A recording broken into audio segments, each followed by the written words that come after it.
سورۃ السجدہ، اب یہ سورہ مبارکہ آئی ہے، یہ 3 رکوعوں پر مشتمل ہے اور اس میں بڑا ردم بہت تیز ہے، اور یہ ذہن میں رکھیے گا کہ یہ حضور کی بہت محبوب صورتوں میں سے ایک صورت ہے،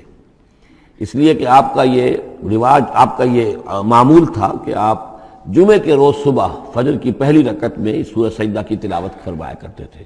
تو جن صورتوں کے ساتھ حضور کو خاص طور پر کوئی تعلق خاطر تھا اضافی طور پر، تو اس کا ہمیں اسی سے اندازہ ہوتا ہے کہ نمازوں میں آپ جو زیادہ پڑھتے تھے، تو فجر کی نماز جمعے کے دن اس میں بالعموم آپ کا یہ معمول تھا کہ یہ سورہ سجدہ جو ہے پوری 3 رکوع پوری جو ہے وہ پہلی رکعت میں پڑھتے تھے، اور دوسری رکعت کے اندر سورۃ الدہر، یا پھر یہ کہ کبھی کبھی ایسا ہوتا تھا کہ پہلی سورت میں سورہ جمعہ اور دوسری میں سورہ منافقون، وہ 2 رکوعوں کی صورتیں ہیں، لیکن یہ جو ہے یہ سورت خاصی طویل ہے۔ الف لام میم تنزیل الکتاب لا ریب فیہ من رب العالمین، اس کتاب کا اتارا جانا ہے کہ جس میں کوئی شک نہیں، کوئی فریب نہیں، رب العالمین کی طرف سے ہے۔ ام یقولون افتراہ، کیا یہ کہتے ہیں کہ یہ محمد نے خود گھڑ لی ہے صلی اللہ علیہ وسلم، خود لکھ لی ہے؟ بل هو الحق من ربک، نہیں، یہ الحق ہے تیرے رب کی طرف سے، لتنذر قوما ما اتاہم من نذیر، تاکہ خبردار کر دیں آپ اے نبی اس قوم کو کہ جس کے پاس کوئی نبی پہلے نہیں آیا، کوئی خبردار کرنے والا نہیں آیا۔ حضرت اسماعیل سے لے کر اور حضرت محمد تک بڑے طویل عرصے تک کوئی نبی اس نسل میں نہیں آیا، اس قوم میں نہیں آیا۔ لعلہم یہتدون، آپ خبردار کریں انہیں شاید تاکہ وہ ہدایت پائیں، شاید کہ وہ ہدایت پائیں، تاکہ وہ ہدایت پائیں۔ اللہ الذی خلق السماوات والارض وما بینہما فی 6 ایام، اللہ وہ ہے کہ جس نے پیدا کیا آسمانوں کو اور زمین کو اور جو کچھ ان دونوں کے مابین ہے 6 دنوں میں۔ ثم استوى علی العرش، پھر وہ متمکن ہو گیا تخت حکومت پر، تخت پر۔ ما لکم من دونہ من ولی، نہیں ہے تمہارے لیے اس کے مقابلے میں من ولی ولا شفیع، یہاں دون کا لفظ جو ہے مقابلے میں، اس کے خلاف، یعنی جب کہ وہ پکڑے تمہیں سزا دینا چاہے تو اس کے اس فیصلے کے کوئی آڑے نہیں آ سکتا، نہ کوئی ولی اور نہ کوئی شفیع۔ افلا تتذکرون، تو کیا تم تذکر نہیں کرتے، سمجھتے نہیں ہو، عقل سے کام نہیں لیتے؟ یدبر الامر من السماء الى الارض، وہ تدبیر کرتا ہے امر کی آسمان سے زمین کی طرف۔ ظاہر بات ہے کہ اللہ تعالیٰ کے جو فیصلے ہوتے ہیں، اور اس میں ایک تو ہے 1000 سال کا ایک نقشہ ہے جو اللہ بناتا ہے، پلاننگ ہے، جو اللہ کا ایک دن ہے، لیکن یہ کہ ہمارے حساب سے جو 1 سال ہے، اس کے لیے بھی جو لیلۃ القدر آتی ہے، وہ در حقیقت وہ اس سال کا بجٹ سیشن ہے کہ اس 1000 سال میں سے اس سال کے اندر کیا کیا ہونا ہے۔ تو اس طریقے سے اللہ تعالیٰ کا جو عالمی حکومت کا نظام ہے، اس میں اس طریقے کی پلاننگ ہے۔ یدبر الامر من السماء الى الارض، وہ تدبیر کرتا ہے اپنے امر کی آسمان سے زمین کی طرف، فرشتے اترتے ہیں احکام کو لے کر کہ اب یہ کام یہاں پر ہونے ہیں، یہ امپلیمنٹیشن ہونی ہے۔ ثم یعرج الیہ، پھر وہ چڑھتا ہے اس کی جانب، جب یہ کام ہو گئے تو رپورٹیں جو ہیں وہ اللہ تعالیٰ کی جناب میں پھر پیش ہونے کے لیے جا رہی ہیں۔ فی یوم، اور یہ سارا معاملہ ہے ایک دن میں، مقدارہ 1000 سنۃ مما تعدون، جس کی مقدار ہے تمہارے حساب سے جو تم گنتی کرتے ہو تو 1000 برس۔ اب یہ سورہ حج میں بھی یہ آیت آ چکی ہے، ان یوما عند ربک کالف سنۃ مما تعدون، تیرے رب کا ایک دن جو ہے وہ تمہارے حساب کے 1000 سال کے برابر ہے۔ اور یہاں پر بھی یہ آ گیا کہ یہ تدبیر امر کے سلسلے میں اس کائنات میں جو بھی اللہ تعالیٰ کا فیصلہ ہوتا ہے تو وہ ہر 1000 سال کے لیے اس کا ایک نقشہ بن جاتا ہے۔ ذالک عالم الغیب والشہادۃ، وہ ہے، وہ ہستی ہے جاننے والی ہر چھپی چیز کی اور ہر سامنے کی چیز کی، العزیز جو زبردست ہے، الرحیم رحم فرمانے والی ہے۔ الذی احسن کل شیء، جس نے کہ جو شے بنائی، کل شیء خلقہ، جو شے بھی اس نے بنائی بہت خوبصورت بنائی، بہت عمدہ بنائی، اس کی خلقت میں کوئی نقص تم نہیں دکھا سکتے، کہیں کوئی کوتاہی نہیں دکھا سکتے۔ وَبَدَأَ خَلْقَ الْإِنسَانِ مِنْ طِينٍ، اور انسان کی تخلیق کا آغاز کیا گارے سے۔ یہ تخلیق کا آغاز تو گارے سے ہوا، یا تو یہ کہ وہ آدم کی تخلیق جو ہے وہ جو جن مراحل سے ہو کر گزری ہے تو ہم کئی دفعہ دیکھ چکے ہیں، یا جیسے کہ میں نے سورہ مومنون کے شروع میں عرض کیا کہ خود ہر انسان کی جو تخلیق ہو رہی ہے اس کا بھی اصل تو جو ہے کہ باپ کے جسم میں جو نطفہ بن رہا ہے تو وہ بھی تو ظاہر بات ہے کہ زمینی جو غذا ہیں اور وہ مٹی ہی کی کشید جو ہے وہی چیزیں ہیں کہ جس کے ذریعے سے وہ اس کا نطفہ بنتا ہے۔ لیکن اس کے بعد ثم جعل نسلہ من سلالۃ من ماء مہین، پھر یہ جو نسل چلی ہے آدم کی علیہ الصلوۃ والسلام، اب یہ چلی ہے اس بے قدر پانی کی کہ نچڑا ہوا پانی جو ہے سلالۃ من ماء مہین، اس سے اب یہ نسل آگے چل رہی ہے۔ پہلا مرحلہ آدم کا، مٹی سے آدم تک، اب آدم سے آگے جو تناسل کا معاملہ چل رہا ہے، نوع انسانی کا ریپروڈکشن جس نظام سے ہو رہی ہے، اس کا یہ نسل جو ہے اس میں یہ ذریعہ بن رہا ہے۔ ثم سواہ ونفخ فیہ من روحہ، اب یہاں سما جو آ رہا ہے گویا کہ نسل انسانی میں سے جو بھی کوئی ایک بچہ جو ہے اس کو اللہ تعالیٰ اس کی نوک پلک سنوار دیتا ہے، وَنَفَخَ فِيهِ مِن رُوحِهِ، اور اس میں پھر پھونکتا ہے اپنی روح میں سے۔ یہ میں عرض کر چکا ہوں کہ یہ حدیث نبوی سے جو بڑی پختہ حدیث ہے حضرت عبداللہ ابن مسعود رضی اللہ تعالیٰ عنہ سے، اس میں یہ ہے کہ 40 دن نطفے کی شکل ہے، 40 دن مضغہ ہے، بلکہ درمیان میں علقہ ہے، اور پھر 120 دن کے بعد اللہ تعالیٰ فرشتے کو بھیجتا ہے جو اس میں روح پھونکتا ہے۔ وَنَفَخَ فِيهِ مِن رُوحِهِ وَجَعَلَ لَكُمُ السَّمْعَ وَالْأَبْصَارَ وَالْأَفْئِدَةَ، اور اس نے تمہارے لیے بنا دیے ہیں کان بھی اور آنکھیں بھی، اور تمہیں عقل بھی دی ہے، یا دل بھی، جو بھی چاہے کہہ لیں، اس لیے کہ دل کی بھی ایک عقل ہے اور ایک عقل حیوانی ہے۔ قَلِيلًا مَا تَشْكُرُونَ، بہت ہی کم ہے جو شکر تم کرتے ہو۔ وَقَالُوا أَإِذَا ضَلَلْنَا فِي الْأَرْضِ أَإِنَّا لَفِي خَلْقٍ جَدِيدٍ، اور یہ کہتے ہیں کہ جب ہم زمین میں گم ہو جائیں گے، رل مل جائیں گے، مٹی ہو کر مٹی میں مل جائیں گے، تحلیل ہو جائیں گے۔ اور آج کا کوئی نوجوان کہے گا جب کہ اس کے تو ایٹم جو ہے وہ بھی منتشر ہو گئے، اس کے الیکٹرون بھی پتہ نہیں کہاں سے کہاں گئے، اب اسی کے جسم سے کھاد بن گئی ہے، وہ اس کا جسم کھاد بن گیا ہے، اور وہ کھاد جو ہے وہ پلانٹس کے اندر آ گئی ہے، اور وہ پلانٹس جو ہیں وہ بکری نے کھا لیے ہیں، اور بکری سے کہیں سے کہاں پہنچ گئے، کیسے جمع ہوں گے اس کے اجزاء۔ وَقَالُوا إِذَا ضَلَلْنَا فِي الْأَرْضِ، جب ہم زمین کے اندر گم ہو جائیں گے، کھوئے جائیں گے، أَإِنَّا لَفِي خَلْقٍ جَدِيدٍ، کیا پھر ہمیں ایک نئی تخلیق جو ہے عطا ہو جائے گی۔ بل ہم بلقاء ربہم کافرون، حقیقت میں یہ اپنے رب کی ملاقات کا انکار کر رہے ہیں، کیونکہ انہیں معلوم ہے کہ ان کے کرتوت کیا ہیں۔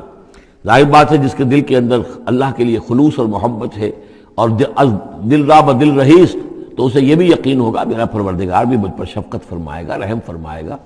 آپ اگر مخلص ہیں اللہ کے ساتھ تو اللہ تعالیٰ کی طرف سے بھی رحمت کی امید ہوگی، تو پھر تو انسان ملنا چاہے گا۔ یہ لوگ انکار کرنا چاہتے ہیں اللہ سے ملاقات کا، اعتراض یہ کر رہے ہیں کیسے ہو سکتا ہے، کیسے پیدا ہو سکتے ہیں، حالانکہ بے وقوف یہ دیکھیں کہ اگر تمہیں وہ پہلی مرتبہ پیدا کر سکتا ہے تو دوبارہ پیدا کرنا کیسے مشکل ہوگا۔ تو تمہیں پہلے بھی پیدا کیا، زمین ہی سے اجزاء آئے ہیں، سارے ایٹمز وہیں سے آئے ہیں، وہیں سے ہو کر تمہارے وجود جو ہے وہ بنا ہے۔ قُلْ يَتَوَفَّاكُم مَلَكُ الْمَوْتِ الَّذِي وُكِّلَ بِكُم، کہہ دیجئے کہ تمہیں قبض کر لے گا وہ فرشتہ جو موت کا فرشتہ ہے، جو تم پر مقرر کر دیا گیا ہے۔ ثُمَّ إِلَىٰ رَبِّكُمْ تُرْجَعُونَ، پھر تم اپنے رب کی طرف لوٹا دیے جاؤ گے۔ وَلَوْ تَرَىٰ إِذِ الْمُجْرِمُونَ نَاكِسُو رُءُوسِهِمْ، اور کاش کہ تم دیکھ سکو وہ منظر جب کہ یہ مجرم کھڑے ہوں گے سر ڈالے ہوئے اپنے پروردگار کے سامنے۔ ربنا ابصرنا وسمعنا، وہ کہیں گے پروردگار اب ہم نے دیکھ لیا، حقیقت ہم پر منکشف ہو گئی، اب ہم نے سن لیا، ہر بات جو ہے ہم نے پا لی۔ فرجینا، تو ایک دفعہ ہمیں دنیا میں لوٹا دے، نعمل صالحا، اب ہم نیک عمل کریں گے، انا موقنون، اب ہمیں یقین آ گیا، ایمان کیا، ایمان سے بھی آگے کی بات، اب تو پورا یقین ہمیں حاصل ہو گیا۔ وَلَوْ شِئْنَا لَآتَيْنَا كُلَّ نَفْسٍ هُدَاهَا، اگر اسی طرح ہم نے ہدایت دینی ہوتی پردے اٹھا کر تو دنیا ہی میں ہم سب کو جو ہے ہدایت دے دیتے۔ اب فائدہ جو ہے اب ایمان لانے کا کوئی فائدہ نہیں ہے، اب تو جزا کا وقت ہے، یہ اب وہ امتحان کا وقت ختم ہو چکا۔ وَلَوْ شِئْنَا لَآتَيْنَا كُلَّ نَفْسٍ هُدَاهَا وَلَكِنْ حَقَّ الْقَوْلُ مِنِّي، لیکن میری طرف سے تو یہ میرا فیصلہ جو ہے یہ ثابت ہو چکا ہے، پختہ ہے، صادر ہو چکا ہے۔ لَأَمْلَأَنَّ جَهَنَّمَ مِنَ الْجِنَّةِ وَالنَّاسِ أَجْمَعِينَ، کہ میں جہنم بھی تو میں نے بنائی ہے نا، آخر اس کے لیے بھی مجھے ایندھن چاہیے، تو اب تو یہ کہ تم لوگ اس کا ایندھن بنو گے، اب تو میں جنات اور انسان جو بھی تھے، جو باغی تھے ہمارے، اب ان کو اس جہنم کے اندر جھونک کر رہیں گے۔ فَذُوقُوا بِمَا نَسِيتُمْ لِقَاءَ يَوْمِكُمْ هَٰذَا، اب چکھو ذرا مزہ اس چیز کا جو تم نے آج کے دن کی ملاقات کا انکار کیا یا اسے نظر انداز کیے رکھا۔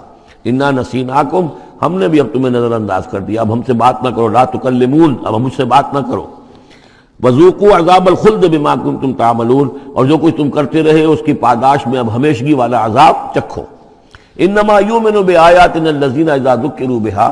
میری ایمان رکھنے والے تو ہماری آیات پر وہ لوگ ہیں کہ جب انہیں ہماری آیات کے ذریعے سے تذکیر کی جاتی ہے، نصیحت کی جاتی ہے، انہیں سنائی جاتی ہے، خروا سجدا،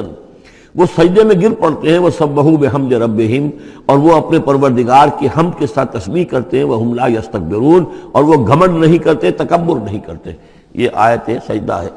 تتجافی جنوبہم عن المضاجع، رات کے اوقات میں ان کے پہلو بستروں سے دور رہتے ہیں، علیحدہ رہتے ہیں رات کو۔ یبیتون لربہم سجدا وقیاما، ایک تو وہ شخص ہے کہ جو ساری رات پڑا سوتا رہتا ہے، اور ایک وہ ہے کہ جو وقفے وقفے سے اٹھتا ہے، اللہ کو یاد کرتا ہے، کبھی کھڑا ہے کبھی سجدہ کر رہا ہے۔ تو ان کے پہلو جو ہیں وہ ان کے بستروں سے علیحدہ رہتے ہیں۔ یدعون ربہم خوفا وطمعا، اپنے رب کو پکارتے رہتے ہیں، دعا کرتے رہتے ہیں اپنے رب سے، خوف کے ساتھ بھی اور طمع کے ساتھ بھی۔ انہیں امید بھی ہوتی ہے، لالچ بھی ہوتا ہے کہ اللہ تعالیٰ رحم فرمائے، مغفرت فرمائے، لیکن ڈر بھی رہتا ہے کہ کہیں ہماری پکڑ نہ ہو جائے۔ وَمِمَّا رَزَقْنَاهُمْ يُنْفِقُونَ، اور جو کچھ ہم نے انہیں دیا ہے اس میں سے پھر وہ خرچ کرتے ہیں ہماری رضا جوئی کے لیے۔ فَلَا تَعْلَمُ نَفْسٌ مَّا أُخْفِيَ لَهُم مِّن قُرَّةِ أَعْيُنٍ، تو کسی جان کو نہیں معلوم، کسی انسان کو نہیں معلوم کیا کچھ چھپایا گیا ہے ان کے لیے ان کی آنکھوں کی ٹھنڈک کے واسطے، یعنی جنت میں ہم نے کیا کچھ چھپایا ہوا ان کے لیے کوئی نہیں جانتا۔ فلا تعلم نفس، کوئی نہیں جانتا۔ اسی مضمون کو اصل میں حضور نے ادا کیا ہے کہ ما لا عین رات ولا اذن سمعت وما خطر علی قلب بشر، باقی جو چیزیں بیان کی گئی ہیں ان کے بھی اصل حقیقت تو وہاں کھلے گی، لیکن پھر بھی یہ تو ابتدائی نزول ہے، پہلی مہمان نوازی ان چیزوں سے ہے جن کا کہ قرآن مجید میں ذکر ہے، جن کو کہ ہم سمجھ سکتے ہیں۔ اصل نعمتیں جو جنت کی ہیں وہ تو یہ فلا تعلم نفس، کوئی نہیں جانتا کیا کچھ چھپایا گیا ان کے لیے، اللہ تعالیٰ نے کیا کچھ تیار کر کے رکھا ہوا ہے ان کی آنکھوں کی ٹھنڈک کا سامان۔ جزاء بما كانوا يعملون، وہ بدلہ ہوگا ان کے اعمال کا۔ افمن کان مومنا کمن کان فاسقا، تو بھلا ایک شخص کہ جو مومن ہے کیا وہ ایسا ہو جائے گا جیسے فاسق ہو؟ کیا ان کا انجام برابر ہوگا؟ لا یستوون، نہیں وہ برابر نہیں ہو سکتے۔ اما الذین آمنوا وعملوا الصالحات، یقیناً وہ لوگ جو ایمان لائے اور جنہوں نے نیک عمل کیے، فلہم جنات الماوا، ان کے لیے تو وہ باغات ہیں جہاں ان کو ٹھکانہ دیا جائے گا۔ نزلا بما كانوا يعملون، اور یہ ہوگی ان کی ابتدائی مہمان نوازی۔ نزل عربی میں کہتے ہیں مہمان جیسے ہی آئے، نزیل اترا ہے وہ اپنی سواری سے، گھوڑے سے آیا ہے، اونٹ پر آیا ہے، آپ کے دروازے کے سامنے آ کر وہ اترا ہے، اونٹ کو بٹھایا ہے اس سے اترا ہے، یا آج کار سے اتر رہا ہے، تو اب یہ نزیل ہے اس وقت۔ اس نزیل کے لیے نزل فوری طور پر، موسم کے اعتبار سے ٹھنڈا ہے یا گرم ہے، آپ فوری طور پر لاتے ہیں، یہ نزل ہے۔ پھر وہ اب آپ کے پاس ٹھہر گیا ہے، آپ نے اس کے لیے کمرے کا بندوبست کیا ہے، وہ وہاں پر اس نے استراحت کی ہے، اب آپ نے اہتمام کے ساتھ اس کے لیے کھانا تیار کروایا، یہ ہے ضیافت، ضیف اب بنا ہے وہ۔ تو جیسے آیا ہے وہ نزیل ہے، اور جب گھر میں آپ کے ٹھہر گیا تو اب ضیف ہے، وہ پھر ضیافت ہوگی۔ تو وہ چیزیں جو ہے مالا عین رات ولا اذن سمعت وما خطر علی قلب بشر، یہ اصل میں ضیافت خداوندی ہے، اور یہ نزل ہے جس کا ذکر قرآن مجید میں اس تفصیل سے آیا ہے۔ وَأَمَّا الَّذِينَ فَسَقُوا فَمَأْوَاهُمُ النَّارُ، اور جو لوگ سرکش تھے اور جنہوں نے نافرمانی کی تھی ان کا ٹھکانہ آگ ہے۔ كُلَّمَا أَرَادُوا أَن يَخْرُجُوا مِنْهَا، جب بھی وہ چاہیں گے کہ وہاں سے نکل بھاگیں، اُعِيدُوا فِيهَا، پھر انہیں اسی میں لوٹا دیا جائے گا۔ وَقِيلَ لَهُمْ ذُوقُوا عَذَابَ النَّارِ الَّذِي كُنتُمْ بِهِ تُكَذِّبُونَ، اور ان سے کہا جائے گا چکھو اب مزہ اس عذاب کا، آگ کے عذاب کا جس کو تم جھٹلاتے رہے تھے۔ وَلَنُذِيقَنَّهُم مِّنَ الْعَذَابِ الْأَدْنَىٰ دُونَ الْعَذَابِ الْأَكْبَرِ لَعَلَّهُمْ يَرْجِعُونَ۔ یہ ہے آیت نمبر 21 اس سورہ مبارکہ کی، اور آیت نمبر 41 تھی سورہ الروم کی۔ ظہر الفساد فی البر والبحر بما کسبت ایدی الناس لیذیقہم بعض الذی عملوا لعلہم یرجعون، ہم لوگوں کے کرتوتوں کے کچھ اعمال کی سزا دنیا میں دے دیتے ہیں، شاید کہ یہ جاگ جائیں، ہوش میں آ جائیں اور یہ لوٹ آئیں، پلٹ آئیں، توبہ کریں۔ یہاں فرمایا ہم لازماً انہیں چکھائیں گے مزہ چھوٹے عذاب کا، ادنا، عذاب الادنا، دون العذاب الاکبر، اس بڑے عذاب سے پہلے لعلہم یرجعون، شاید کہ یہ جاگ جائیں، شاید کہ ہوش میں آ جائیں، شاید کہ لوٹ جائیں، شاید کہ توبہ کریں۔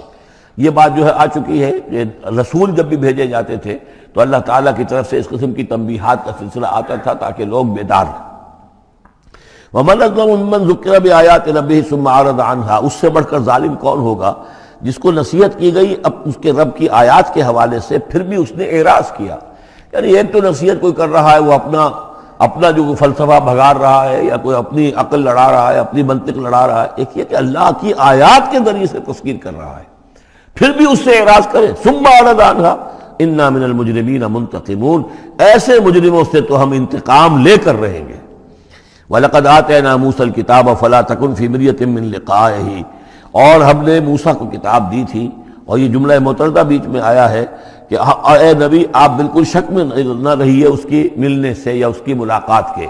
اس کا ایک ترجمہ یہ کیا گیا ہے کہ شب معراج میں حضرت موسیٰ سے بھی حضور کی ملاقات ہوئی تھی، تو اس کی طرف اشارہ ہے کہ آپ کی جو ملاقات ہوئی تھی وہ موسیٰ ہی سے ہوئی تھی، اس میں کوئی شک نہ کیجیے۔ لیکن زیادہ جو قرین قیاس ہے اور جو سیاق و سباق کے ساتھ مناسبت رکھتا ہے وہ یہ ہے، تو اے نبی آپ بالکل کوئی شک نہ رکھیں اس بات میں کہ جو کتاب موسیٰ کو دی گئی تھی وہ واقعتاً اللہ کی طرف سے تھی، کتاب کا ملنا اللہ کی طرف سے تھا، اور اس قرآن کا ملنا جو آپ کو ملی ہے یہ بھی اللہ کی طرف سے ہے۔ اور حضور سے خطاب کرتے ہوئے بھی در حقیقت یہاں پر روح سخن جو ہے وہ لوگوں سے ہے کہ تم کوئی شک نہ کرو کہ تورات اللہ نے ہی دی تھی حضرت موسیٰ کو، اور قرآن اللہ ہی نے دیا ہے محمد کو صلی اللہ علیہ وسلم۔ وَجَعَلْنَاهُ هُدًى لِّبَنِي اسرائیل، اور اس کو ہم نے ٹھہرایا تھا، بنا دیا تھا ہدایت، رہنمائی بنی اسرائیل کے لیے۔ وَجَعَلْنَا مِنْهُمْ أَئِمَّةً يَهْدُونَ بِأَمْرِنَا لَمَّا صَبَرُوا، اور ان میں سے پھر ہم نے ایسے امام اٹھائے، پیشوا اٹھائے، رہنما اٹھائے کہ جو لوگوں کو ہمارے حکم سے وہ ہدایت کرتے تھے، رہنمائی کرتے تھے، تورات کی تعلیم کرتے تھے، تورات سمجھاتے تھے، نیکی کا حکم دیتے تھے، امر بالمعروف نہی منکر کرتے تھے، لما صبروا۔ لیکن یہ کام وہ کر سکتے تھے جب خود صبر کی روش اختیار کر لیں۔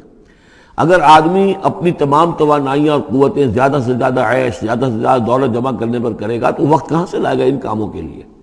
اور اس کام کے لیے تو ظاہر بات ہے آپ کو بدی پر کسی کو روکنا ہے، ٹوکنا ہے، نہیں منکر کرنا ہے تو کوئی صبر بھی کرنا پڑے گا، کوئی مصیبت بھی آئے گی، کوئی تکلیف بھی آئے گی، کوئی آپ کو ستائے گا بھی، گالیاں دے گا، اور اگر حکومت کے خلاف آپ نے کوئی بات کہی ہے تو حکومت آپ کو سزا دے گی۔ لہذا صبر کے بغیر یہ کام نہیں ہوتے۔ وَجَعَلْنَا مِنْهُمْ أَئِمَّةً يَهْدُونَ بِأَمْرِنَا، اب ہر شخص کے ہم میں سے یہ خواہش پیدا ہونی چاہیے کہ اللہ تعالی ہمیں بھی، اگر بنی اسرائیل میں سے اللہ تعالی نے بہت سے لوگ ایسے اٹھا دیے جن کی یہ تعریف کی جا رہی ہے، جعلنا منہم ائمۃ یہدون بامرنا لما صبروا، اللہ تعالی ہمیں توفیق دے کہ ہم بھی اس امت مسلمہ میں اسی کام کے کرنے والے بن جائیں، تاکہ لوگوں کو خیر کی طرف بلائیں، حق کی طرف دعوت دیں، لیکن اس کے لیے اپنے لیے صبر اختیار کرنا ضروری ہے۔ کم سے کم اپنا جو ہے اسٹینڈرڈ آف لیونگ رکھیں، تاکہ یہ کہ ہم اپنا وقت سپیئر کر سکیں، جس کو تبلیغی بھائی کہتے ہیں تفریغ الاوقات، اوقات فارغ نہیں کریں گے اپنے، سارا وقت تو لگا ہوا ہے آپ پیسہ کمانے میں، اس لیے کہ اس کے ایک خاص قسم کا معیار زندگی بنا لیا ہے، اور اس کو مینٹین کرنے کے لیے اب جتنا کچھ آپ کو چاہیے اب دن رات ایک کریں گے تو آپ اپنے اس معیار زندگی کو مینٹین کر سکتے ہیں۔ گویا کہ اب ہم اس معیار زندگی کو پوج رہے ہیں، ہمارے پاس اب وقت ہی نہیں ہے، صلاحیت کہاں لگائیں، کس وقت میں لگائیں، کیا کام کریں۔ لیکن صبر کی روش ہوگی اور پھر قرآن مجید کے ساتھ وہ تعلق ہوگا تو پھر انشاءاللہ تعالی اللہ تعالیٰ نے انسان میں بڑی صلاحیتیں رکھی ہیں، بڑی قوتیں رکھی ہیں، مسجود ملائک بنایا ہے، اللہ کے کریشن کا کلائمیکس ہے یہ، تو اللہ تعالیٰ کی یوں سمجھیے کہ تخلیق کا نقطہ عروج ہے، تو اس کے اندر صلاحیتیں ہیں۔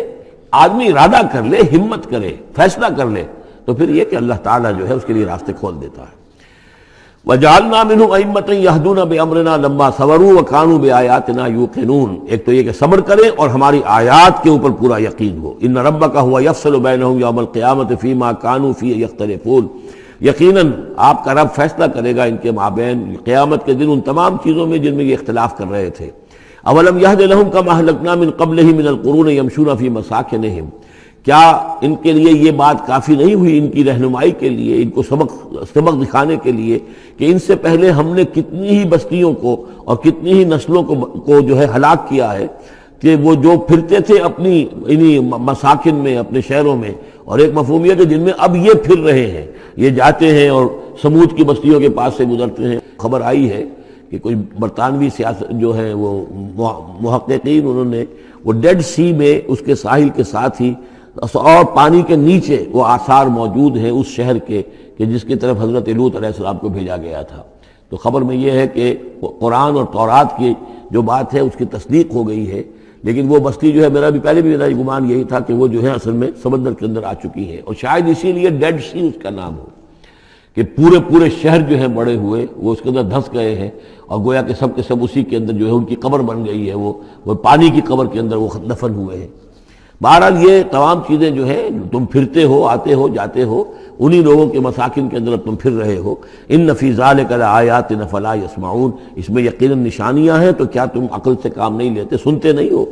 اولم یروا انا نسوق الماء الی الارض الجرز، کیا انہوں نے دیکھا نہیں کہ ہم پانی کو ہانک کر لے جاتے ہیں ایک ایسی زمین کی طرف جو چٹیل پڑی ہے، بے آب و گیا ہے۔ فنخرج به زرعا تاکل منه انعامهم وانفسهم، پھر ہم اس کے ذریعے سے اس پانی میں کھیتی اگا دیتے ہیں کہ جس میں سے کھاتے ہیں ان کے مویشی بھی اور خود یہ بھی۔